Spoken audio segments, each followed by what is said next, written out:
Assalamu alaikum जी, hello everyone, my name is Mohammed Haris Amin and I am official representative at entry solicitors. आज की जो हमारी वीडियो होगी ये ऑस्ट्रेलिया से रिलेटेड होगी और इसमें हम उन क्वेश्चंस को डिस्कस करेंगे या उन क्यूरीज़ को डिस्कस करेंगे जो स्टूडेंट्स बार बार पूछ रहे हैं। इस वीडियो में मेनली हम लोग डिस्कस करेंगे जो डेफिसिट पॉलिसी हैं यूनिवर्सिटीज़ की, और अगर आपका ऑलरेडी ऑस्ट्रेलिया का वीज़ा ग्रांट हुआ है और आप दूसरी ऑप्शन ऑप्ट करना चाह रहे हैं, किसी और कंट्री में जाना चाह रहे हैं फॉर स्टडीज़, तो उसके लिए क्या प्रोसेस होगा या क्या तरीका होगा। ये दो मेन क्वेश्चंस हैं जो स्टूडेंट्स जो हैं पूछ रहे हैं, तो इनको आज इस वीडियो में मैं जो है अभी आप लोगों के साथ डिस्कस करूँगा। ठीक है जी, सबसे पहले हम लोग डिस्कस कर लेते हैं डेफर को। डेफर के अंदर अब काफ़ी सारे स्टूडेंट्स हैं जो जिनका लास्ट ईयर से केस चल रहा है, 2020 से केस चल रहा है, तो उनको तो बहुत सारे स्टूडेंट्स को आइडिया हो गया होगा। लेकिन जो न्यू स्टूडेंट्स हैं उनमें अभी भी काफ़ी सारी जो है इसको लेके इश्यूज़ हैं, उनको चीज़ें उनको क्लैरिटी नहीं है। आप डेफर जो है आप 3 दफ़ा तक आप डेफर करवा सकते हैं। मैक्सिमम डेफर जो आप ले सकते हैं दैट इज़ फॉर 3 टाइम्स। ये है स्टैंडर्ड पॉलिसी ओवरऑल, अगर आप देखेंगे ऑस्ट्रेलिया में तो आपको ये मिलेगी, नंबर 1। नंबर 2, स्टूडेंट का क्वेश्चन ये है जिनका ये, और स्पेशली उन स्टूडेंट्स का ये क्वेश्चन है जिनका ऑलरेडी वीज़ा ग्रांट हो चुका है और वीज़ा ग्रांट होने के बाद उनका प्लान भी कंफर्म है कि उन्होंने ऑस्ट्रेलिया में ही आगे फर्दर स्टडी करना है, चाहे वो इस साल के एंड में या नेक्स्ट ईयर जब भी ओपन होता है, तो उन्होंने ऑस्ट्रेलिया ही कंटिन्यू करना है। तो उनका क्वेश्चन ये है कि सर अब आगे का क्या प्रोसेस होगा। ये जो प्रोसेस होगा ये डिपेंड करेगा on the basis of your current qualification and on the basis of कि आपने किस यूनिवर्सिटी में अप्लाई किया हुआ है। ये दो बहुत इंपॉर्टेंट चीज़ें हैं जो ये सारे प्रोसेस को डिफाइन करती हैं। पहली चीज़ ये है कि डेफर की जो पॉलिसी है वो हर यूनिवर्सिटी की डिफरेंट होती है। For example university of Wollongong है उसकी डिफरेंट होगी, यूनिवर्सिटी ऑफ न्यूकैसल है उसकी डिफरेंट होगी, यूनिवर्सिटी ऑफ सदर्न क्वींसलैंड है उसकी डिफरेंट होगी, डीकन की डिफरेंट होगी, लेट्रो की, यानी कि हर यूनिवर्सिटी की जो पॉलिसी है वो डिफरेंट होगी। लेकिन अगर इसमें जो एक आप कॉमन फैक्टर देखेंगे वो यही होगा कि 3 बार का उसमें आपको डेफर जो है वो आपको मिलेगा।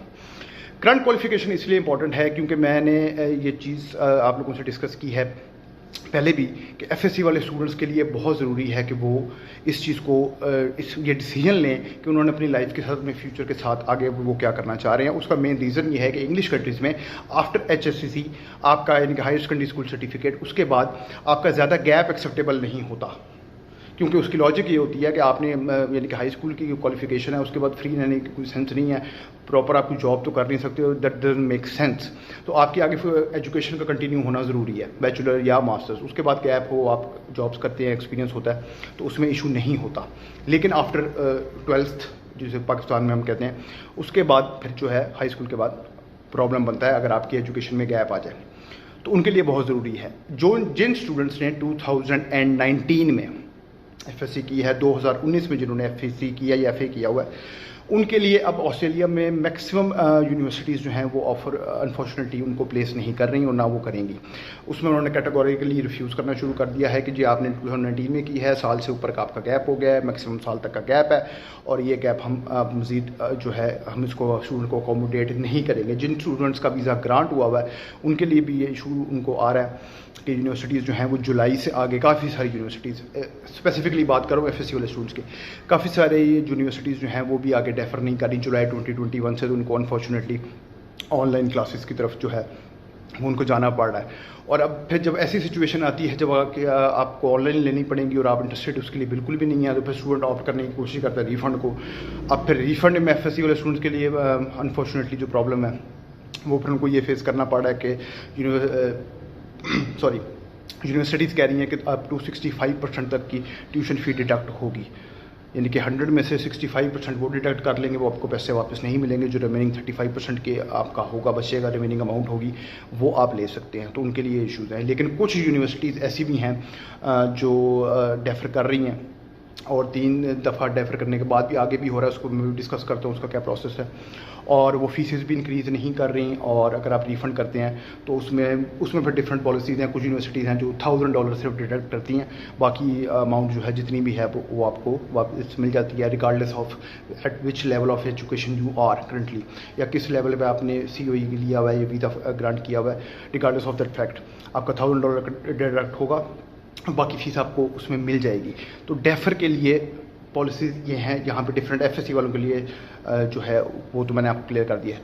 जो डायरेक्ट बैचलर के या मास्टर्स के स्टूडेंट हैं उनके लिए जो पॉलिसी है अगेन 3 बार का डेफर, उसके बाद कुछ यूनिवर्सिटीज़ जो हैं वो आपको ये ऑप्शन भी देती हैं कि आप 3 बार डेफर हो गया, अब आगे डेफर नहीं होगा, आप इसको रीअप्लाई करें। रीअप्लाई के अंदर और डेफर के अंदर जो फ़र्क है वो ये होगा कि डेफर में तो ये है कि आपने यूनिवर्सिटी को मेल की, एक एप्लीकेशन दी कि जी मेरा डेफर कर दे, वो डेफर कर देते हैं। रीअप्लाई के अंदर आप फिर सारे उसी फेज से गुजरेंगे, एडमिशन के प्रोसेस से। आप अपना एडमिशन अप्लाई करेंगे, ऑफर आएगी, जीटी क्लियर होगी एंड ऑल, वो सारा प्रोसेस आपको दोबारा करना पड़ेगा और थोड़ा टाइम उसमें लग जाएगा। और अगर अभी आपने मज़ीद डेफर करवाना है तो मेरे अभी टाइम लगता भी है तो वो इतना इशू नहीं है, क्योंकि करंटली जो है बॉर्डर्स तो फिलहाल ओपन है नहीं, और बहुत जल्दी भी जो एक्सपेक्टेड है वो यही है कि दिस ईयर के एंड में लिमिटेड नंबर ऑफ स्टूडेंट्स जो हैं वो ऑस्ट्रेलिया जाएंगे।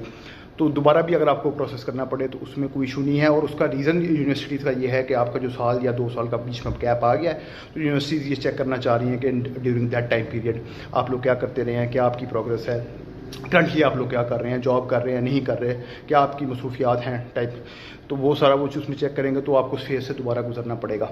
और जैसे कि आपको पता है कि हर साल यूनिवर्सिटीज़ जो हैं वो अपनी फीसिस को इंक्रीज़ करती हैं।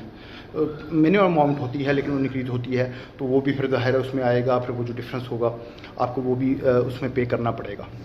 जितना भी $100-200 $300 का जो कैप आएगा वो आपको उसमें पे करना पड़ेगा। कुछ यूनिवर्सिटीज़ फीस इंक्रीज़ नहीं कर रही, जैसे कि यूनिवर्सिटी ऑफ वोलोगोंग है ऑस्ट्रेलिया में, रीजनल एरिया में आती है, 3 साल का पोस्ट वर्क है आफ्टर डिग्री। उन्होंने 2022 में भी अपनी कोई फ़ीस इंक्रीज़ नहीं की, 2020 से लेके 2022 तक उन्होंने अपनी फ़ीस में कोई इंक्रीज़ अभी तक नहीं किया। जो फीस उनकी 2020 में थी वही अभी 2022 तक भी जो ऑफर अभी तक हम लोग ले रहे हैं स्टूडेंट्स की, उसमें उसके फ़ीस इंक्रीज़ नहीं है और वो डेफर 3 बार का कर भी रहे हैं। उसके बाद रीअप्लाई की ऑप्शन भी है, यानी कि उनका प्रोसेस तो थ्रू आउट स्मूथली जो है चल रहा है। और भी यूनिवर्सिटीज़ हैं जो इस पॉलिसी के अकॉर्डिंग चल रही हैं। तो मेरा उसमें आपको मशवरा स्टूडेंट्स को यही होगा कि अपनी जो नए स्टूडेंट्स हैं, खासतौर पर जिन्होंने कर लिया वो तो उसका कुछ नहीं हो सकता, जो नए स्टूडेंट्स हैं kindly choose your university wisely अगर आप ऑस्ट्रेलिया के लिए अप्लाई कर रहे हैं। अब कोविड-19 की और ये करंट जो सिचुएशन है इसमें आपने सिर्फ ये फैक्टर माइंड में नहीं रखना कि आप ऑस्ट्रेलिया जा रहे हैं, किसी यूनिवर्सिटी में कर रहे हैं, टॉप रैंक है या नहीं, ये इंपॉर्टेंट फैक्टर ज़रूर हैं और माइंड में ज़रूर होने चाहिए, लेकिन these are not the only reason. आपको बाकी चीज़ें भी जो हैं वो माइंड में रखनी पड़ेंगी कि अगर खुदा ना खास्ता कल को आप रिफंड की तरफ जाते हैं या डेफर की तरफ जाते हैं तो उसमें पॉलिसी क्या है, आपको उस पर क्लैरिटी उस पर आपको होनी चाहिए, ताकि आप एक सही सेन माइंड के साथ जो है अपना डिसीजन ले सकें अपने फ्यूचर को लेकर। ठीक है जी। दूसरी चीज़ है वीज़ा ग्रांट। अब एक स्टूडेंट है, उसका ऑस्ट्रेलिया का वीज़ा ग्रांट हुआ है and he is tired of waiting, और अब वो जो है यूके या कनाडा या कोई और कंट्री जो है उसको प्रोसीड करना चाहता है, लेकिन उसका क्वेश्चन ये है कि मेरा ऑलरेडी वीज़ा ग्रांट हुआ है, तो क्या मैं ट्रैवल कर सकता हूँ किसी और कंट्री में? आप बिल्कुल कर सकते हैं। आपने अगर ऑस्ट्रेलिया का फॉर एग्जांपल किया हुआ है और अब आप प्लान कर रहे हैं फॉर एग्जांपल यूके का, तो आप अपनी ऑस्ट्रेलिया का यूनिवर्सिटी जो पर्टिकुलर यूनिवर्सिटी है उनको इन्फॉर्म करें और उनसे विड्रॉ करें अपना केस, आपकी जो फीस है उसको रिफ़ंड करवाएं। इन द मीन वाइल आप अपना यूके का प्रोसेस जो है वो स्टार्ट करें, अपनी एडमिशन अपनी ऑफ़र जो है वो मंगवाएं। उसमें कैटेगोरिकली मेंशन करेंगे जी ऐसे ऐसे ऑस्ट्रेलिया में अप्लाई किया था, ये कंस्टिट्यूशन है, ये रीज़न है जिसकी वजह से मैं अब वहाँ नहीं जा रहा और मैं यहाँ जा रहा हूँ। वहाँ से साइमल्टेनियसली अपना जो आपका प्रोसेस है वो चलवाएं, क्योंकि आगे जो आपको यूके में इंटेक मिलेगा वो सितंबर का है और जो स्टूडेंट्स उसके लिए इंटरेस्टेड हैं तो साइमल्टेनियसली आपको ये प्रोसेस साथ चलाना पड़ेगा अगर आप सितंबर इंटेक लेना चाहते हैं तो। और उस तरह अगर आपका वीज़ा ऑस्ट्रेलिया का ग्रांट भी हुआ है तो आपका यूके के वीज़े के लिए आपका कोई इशू नहीं होगा। द पॉइंट इज़ कि हर चीज़ पर क्लैरिटी हो, यूनिवर्सिटी को आप वहाँ पे इन्फॉर्म करके अपना प्रोसेस सारा कंप्लीट करें, और यूके में भी आपने ये चीज़ इन्फॉर्म करनी है कि आपका वीज़ा ग्रांट जो है वो हुआ है और अब आप इसलिए यूके आ रहे हैं, तो वो सारा प्रोसेस जो है आपका स्मूथली आराम से जो आपका है वो क्लियर हो जाएगा। ये चीज़ हो गई। और अब जो स्टूडेंट्स इंटरेस्टेड हैं बाकी कंट्रीज़ के लिए वो फिर रिफ़ंड का भी पूछेंगे, तो रिफ़ंड में यही है कि जिस आपने जो पॉलिसी है उसके अकॉर्डिंग आपको फ़ीस रिफ़ंड मिलेगा, और जिस अकाउंट से पेमेंट गई थी उसी अकाउंट में पेमेंट वापस आएगी। मनी चेंजर के थ्रू किया तो उसी के अकाउंट में आएगी। और इसमें जो टाइम पीरियड स्टूडेंट्स को हम लोग बताते हैं वो 1 से 2 माह का होता है।